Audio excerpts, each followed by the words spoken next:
Good afternoon, Jacie. How are you today? Good. How are you? I'm wonderful. The sun is shining. It's almost the weekend. It's starting to feel like spring is in the air. It's all Yeah, it's good. almost spring too. I know, really We're right starting. there. So thanks for joining me again. I'm starting to lose track of how many of these we've done actually, but it must be our third or fourth one together at I least. think this one's our third. Yeah. And hopefully we'll be able to get some of the other counselors on board and discussing some various topics.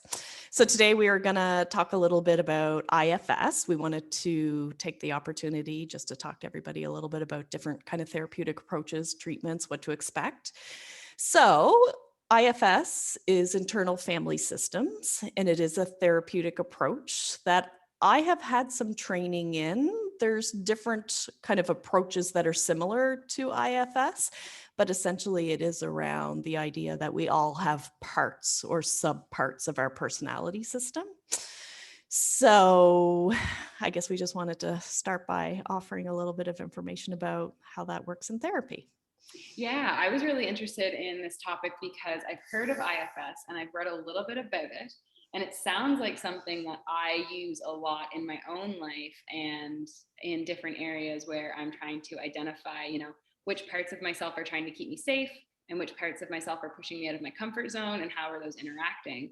Yeah. So I was kind of excited to see from someone who's had training in it how IFS fits into that mentality. Yeah, absolutely. And actually, even hearing you say that, I find whenever I introduce this model to people, most people kind of go, oh yeah, like I've noticed that before, or I feel that. So one of the things we often use to explain that is like, sometimes you'll have a decision. Should I go to the gym today? There's a part of me that really wants to go to the gym because I know I'm going to feel better and I'm going to feel good. But the other part of me goes, but I'm really tired today. Like that's parts. Like it's really normal that we're going to have different parts in our system that take on different roles and responsibilities. My part that wants to go to the gym is probably a little more concerned about my health and my appearance and my fitness.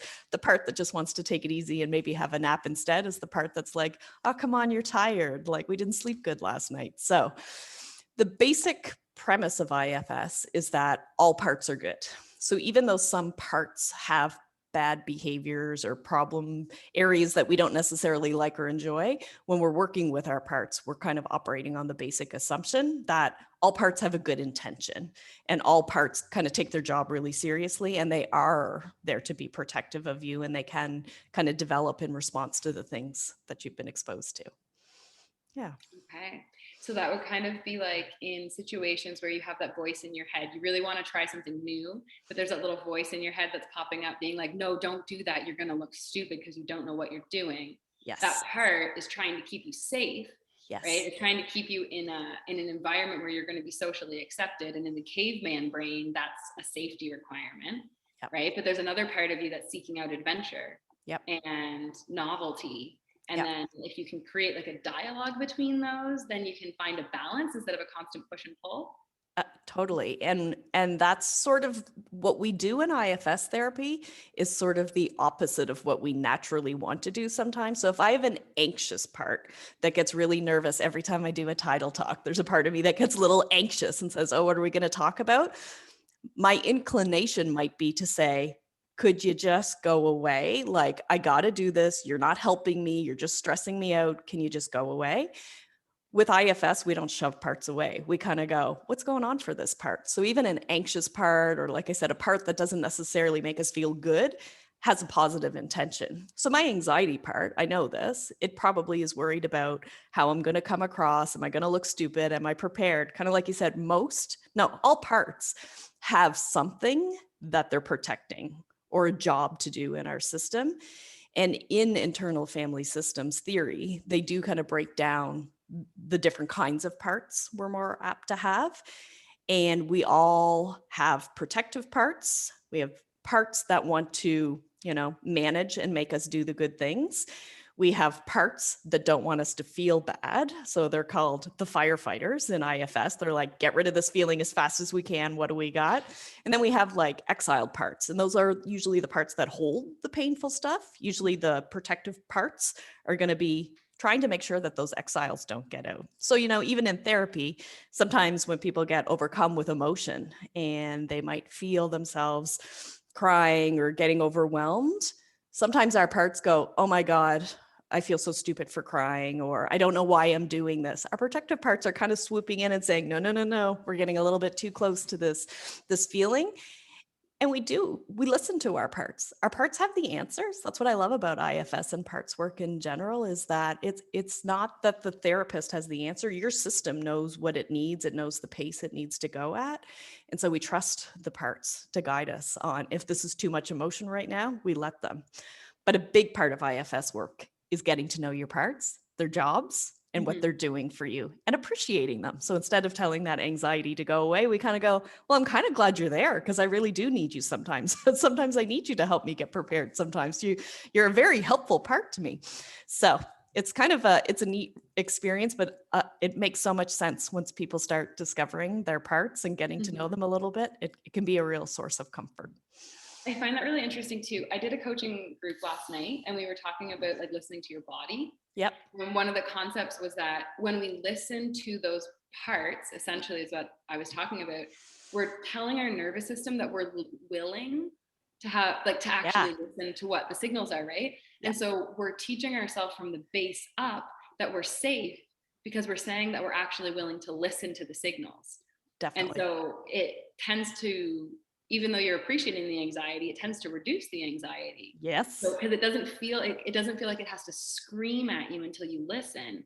Because it's like, oh wait, like you heard me. Thank you for listening. That is true 100% of the time. I've never done an IFS session where we didn't connect with a part that didn't subside in intensity when it got the attention it was craving. And it, sometimes a headache, a pain in the belly. I mean, you even think of something like anxiety. How does it get my attention? It usually gets my attention because of butterflies in my belly, or I might get a headache. Like, it will grab your attention if you're not paying attention to it. But as soon as you put your focus on it, you're like, I'm here, I'm listening. What are you concerned about? How can I help you? The intensity starts to come down. Yeah, it's really cool. Oh, that is really cool. It's interesting as well how we have this really intense reaction of pushing things away, but it's like that whole concept of the more you resist, the more it persists. Yeah. So like the more you try to push something, the harder it's going to push back. Yeah, definitely. So IFS is opening a space for that to come in. Yeah. And just like allowing it and accepting it. Yeah. And it is so healing. And, sometimes we can do therapy with just IFS approaches. Sometimes we use IFS approaches to make sure that, all the parts are being involved. All parts are welcome. That's the basic premise of IFS.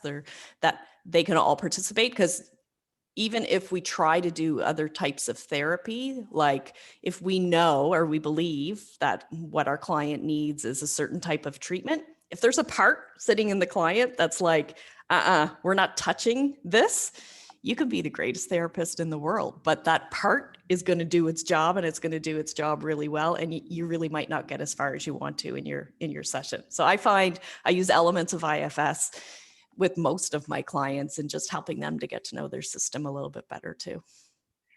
What would you suggest for anyone that's watching this as a way to get to know their own parts a little bit, kind of just into their life? You know what? I always just get people to start noticing that kind of polarization that exists sometimes, when I kind of feel this way, but I also kind of feel this way. The other thing that we live in a wonderful time of YouTube and videos is Richard Schwartz is the creator of the IFS model.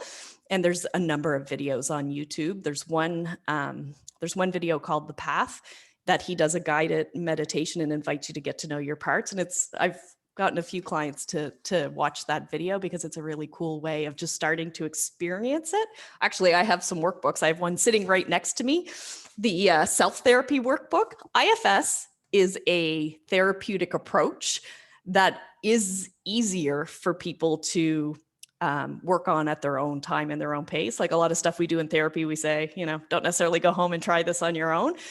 But with IFS work, it's already there anyway. So we're Mhm. just giving the opportunities to hear it and explore it. So it's just noticing. Yeah. Just noticing even how sometimes I'm a different person when I'm with my friends versus the person I am with my spouse versus the person I am with my parents. Like you kind of see those shifts subtly sometimes. Like I'm a different person in one situation when I am in another situation.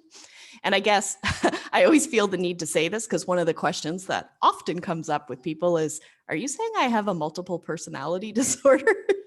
And I always say, this is not multiple personality disorder. This is understanding that it's normal that we're going to respond and react to situations differently, depending on the people we're with and the experiences that we've had. Awesome.